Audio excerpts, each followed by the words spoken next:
last week I asked ChatGPT how to get stronger with the compound lifts, mainly the 3 compound lifts: squats, deadlifts, and bench. I asked ChatGPT. ChatGPT had some good information. Today, we about to see what Jeff Nippert has to say about increasing or getting stronger at those 3 lifts, specifically how he added 100 plus pounds to his squats, bench, and deadlifts fast. All right, let's find out. Let's see what it is. Is it true? Does he have good information? It's definitely going to be better information than ChatGPT, or maybe a little bit more information, if not better. So let's check it out. What's going on, guys? So in this video, I'm going to be maxing out on the squat, bench press, and deadlift. Now, the last time I did this was about 6 or 7 months ago, and some of you guys may remember I ended up hitting 4 plates, so 405 pounds on the squat. Did that for just a single rep. Now, looking at this footage back, I don't think this was a true max attempt, but it was my first time putting this kind of weight on my back since my lower back injury. So I did think of this as sort of just 4 or 5 is decent. That's where I'm at right now, honestly. Actually, I'm at 4 or 5, 15, 25, 35. I'm at 445. new starting place Not for really. me. Now, for the bench press, I ended up hitting 350 Not really pounds, true which I was max, also like really you happy said. with. And for the deadlift, ended up hitting 485 pounds, which I was also quite happy with, especially considering I hadn't touched that kind of weight in several years due to those injuries. Now, looking at this footage back, I don't think this was a true max attempt. Remain calm. And on the order of local, report these individuals immediately to law enforcement. You're not sleeping well enough. Little cookie on the way to the gym. Check out the pump.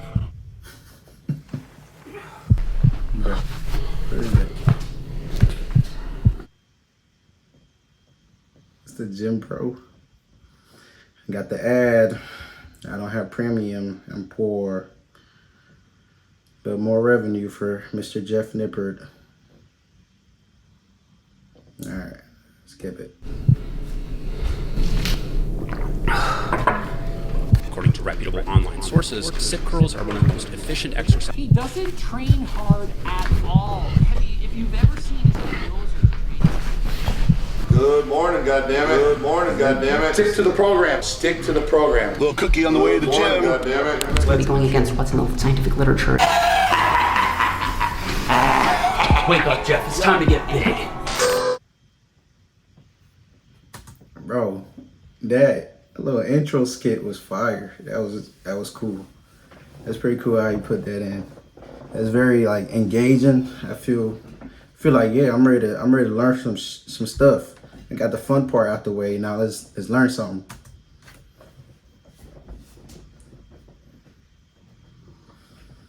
He's pretty strong, bro. We about the same height. I'm like 5'7". Got a little chest pump right now, you know what I'm saying?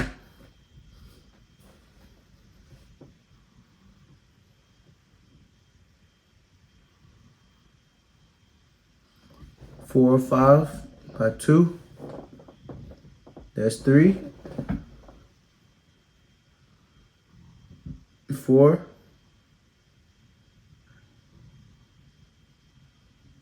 5.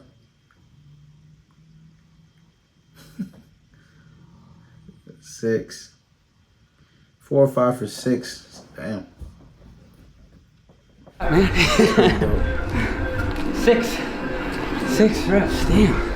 That's good. I think I could have done one more too. Just saying. Okay, so that was my.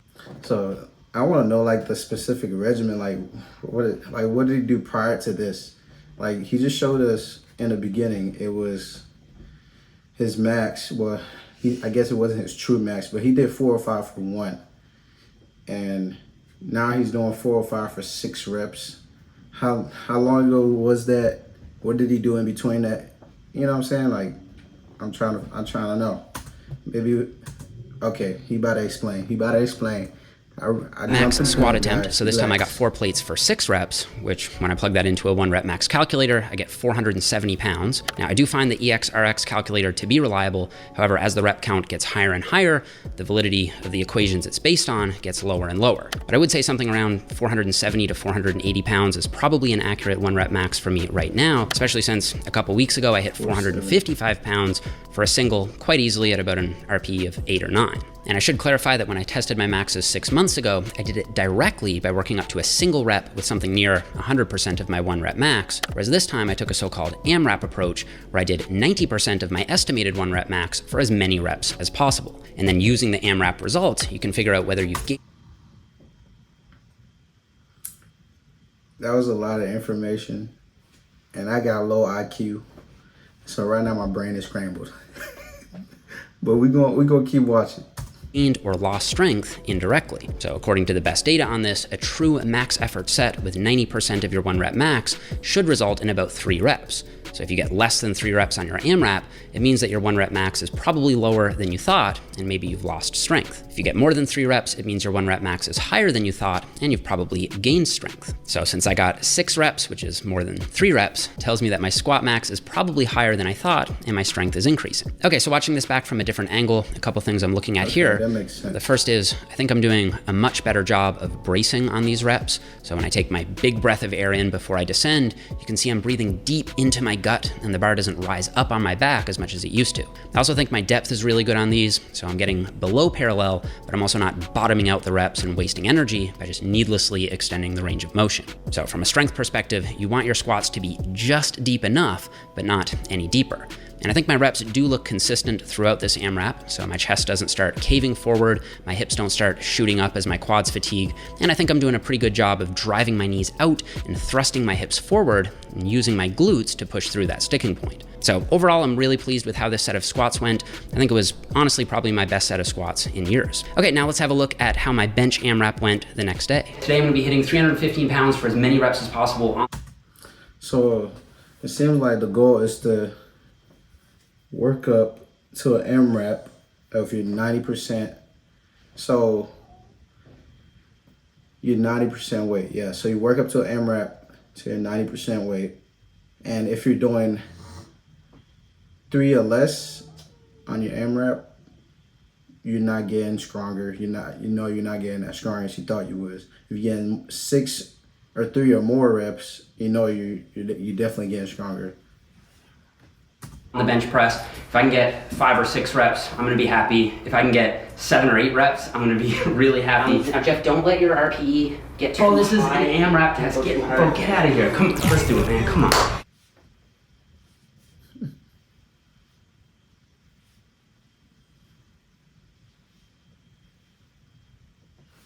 Three plates.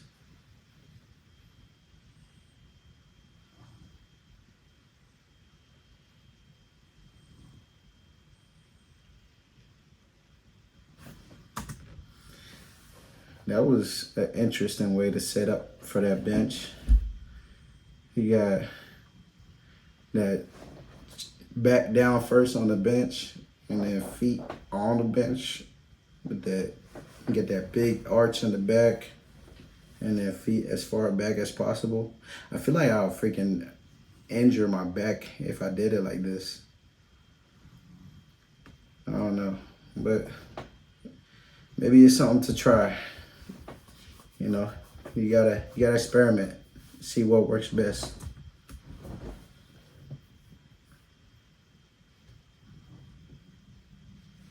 That's 4, 5, 6, 7, 8. Hell yeah.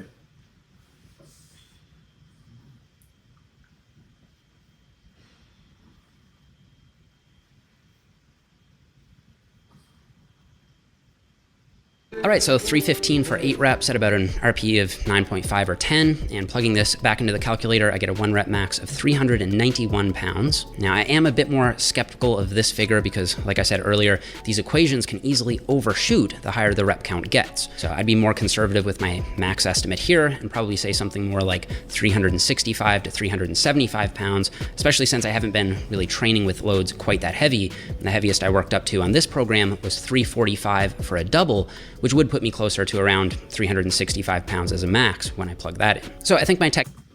Bro, watching this just makes me think I'm pretty strong, bro. I'm like within those ranges, to be honest. I'm within those ranges. So, hey, let's go. Technique on the AMRAP here also looked pretty solid, so it looks like the bar is coming down and slightly forward to the highest contact point on my chest, then it moves slightly back and up after a slight pause. And the fact that I'm briefly pausing on these reps does make me feel even more optimistic about the future of my bench, because in the past I've only ever done 315 for 8 reps with touch and go reps, so I'm counting this as an all-time PR. And the fact that I'm sinking the bar into my chest is just personal preference. Some people seem to be stronger by softly pausing the bar, whereas others, like myself, can get more of a spring by letting the bar sink down a bit. And in powerlifting, both are illegal as long as the bar is pressed up without an additional sink after the pause. Okay, so I took 1 rest day and then I hit my deadlift AMRAP, so let's take a look. Deadlift, bro. AMRAP, AMRAP, AMRAP. Seems to be the answer here.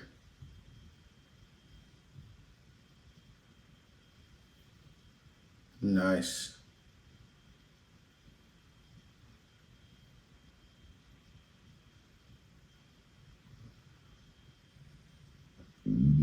Excuse me. 4. Come on, bro. You got more. 5. Ah, a deadlift. Another ad. 455 for 4. 4, yeah. Shoot. So I'm kind of hoping I get at least 5, but it's not worth it. I'm scared to get hurt. That's all I got. All right, so this is probably the lift I was most disappointed with, just because plugging it in, it only gives me about a 1 rep max of 495, which is only 10 measly pounds up from my last max testing.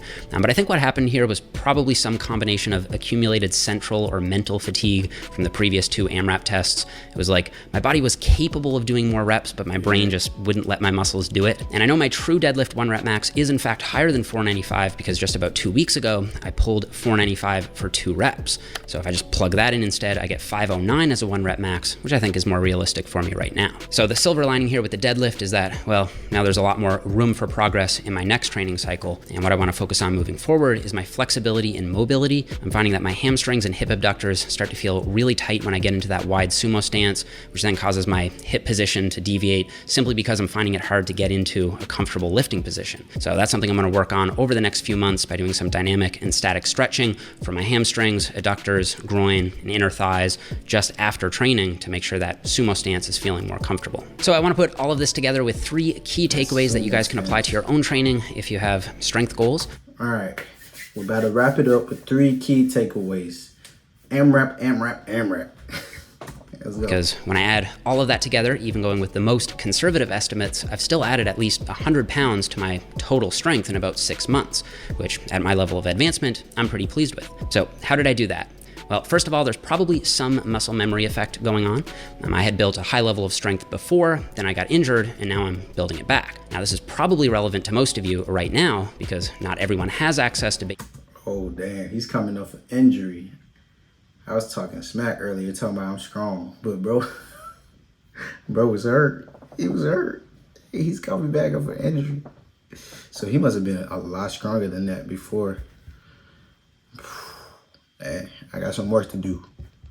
Jeff Nipper, I'm coming for you. No, I'm just kidding. I'm just kidding, bro. You got it. basic training equipment due to the pandemic. So if you're forced to take a step back, whether due to injury or the quarantine or something else, once you get back to structured lifting again, you should be able to reach your old PRs relatively quickly. Second, in my video on overcoming injury, I discussed a study showing that a successful return is underpinned by developing self-confidence. At a certain point, you need to shift your mindset from seeing yourself as someone who's injured to someone who is strong and capable of lifting again. So I built that confidence back myself by gradually lifting heavier and heavier until I got to the point that I could really start pushing myself hard again. And it really is as simple as that. If you want to get stronger, at a certain point, you just can't be scared to lift heavy. That may sound obvious, but that doesn't make it any less true. If you want to get strong, you've got to lift heavy. Now, third, I think I've developed a mature lifting mentality at this point in my training career. I don't lift with my ego anymore, meaning I'm not dead set on hitting specific numbers just because I want to impress myself or someone else. And I don't think I ever got to the point where I let my technique take a back seat to lifting heavier. Now, a couple other quick things that I think helped. Since the quarantine, I have been eating in a moderate caloric surplus, which when you couple that with hard and smart training, definitely can supercharge your strength progress. Also, because gyms are closed at the moment, I've been forced to focus much more on the barbell lifts. Now, I've still been running. What year was this? This is during COVID? What the hell? Oh, this is years ago. The same high frequency full body program as usual. It's just that I've had to make some modifications. So not having the leg pressed has allowed me to squeeze in a few more high bar squats. Not having a shoulder press machine means I've been doing much more overhead pressing, which definitely has had more strength transfer to my bench press than a machine would. So I found that even just modifying these bodybuilding exercises to be more barbell oriented has resulted in more strength specific transfer, which isn't that surprising. So I've run through my high frequency program 3 times now, and it's been fantastic for both strength and physique gains for me. I think this is the best progress that I've made in years on both fronts. But today I started writing my next program, which is gonna be more of a true power building plan with about a 50-50 mix of strength and hypertrophy, or maybe even slightly more focused toward the strength side. So I'll definitely be keeping you guys posted with how I'm making out with that. And as usual, I'll make sure I run it through myself and with a few clients before I make it publicly available on my website. And as always, Yeah. That's a pretty good video. I mean, I didn't know about the concept of the AMRAP, as many reps as possible to kind of gauge your 1 rep max. So that was something new to me, but yeah, that's more of hypertrophy, right? Getting, just banging out some reps throughout the program. But I guess hypertrophy also does help with strength. And I just hit a 365 1 rep max on the bench, and I've never actually tried to do a 1 rep max other than 3 plates. I've never tried to go above that. So, and my training for the past like 2 years has been mainly focused on hypertrophy and getting good, you know what I'm saying? But yeah, that's a good video. video from Jeff Nippard. Learn about the AMRAP. Definitely gonna implement that in my next 8 weeks of training. So ChatGPT combined with YouTube and social media. Well, not the Instagram and all that stuff, because that'll just get you in a state of depression or something. So comparing yourself to those people. But be realistic, do your research, know what you want, and understand how to get there. So just do your research, guys, and you're gonna get to your strength or physique that you want, man. Just do the research, do the work. Even if you're not gonna get shredded and strong as the last dude, be happy with your progression. Be happy with where you're at and where you're going. Enjoy the process. You know what I'm saying? It takes time. It's consistency. You know what I'm saying? But yeah, man. Good video. Peace.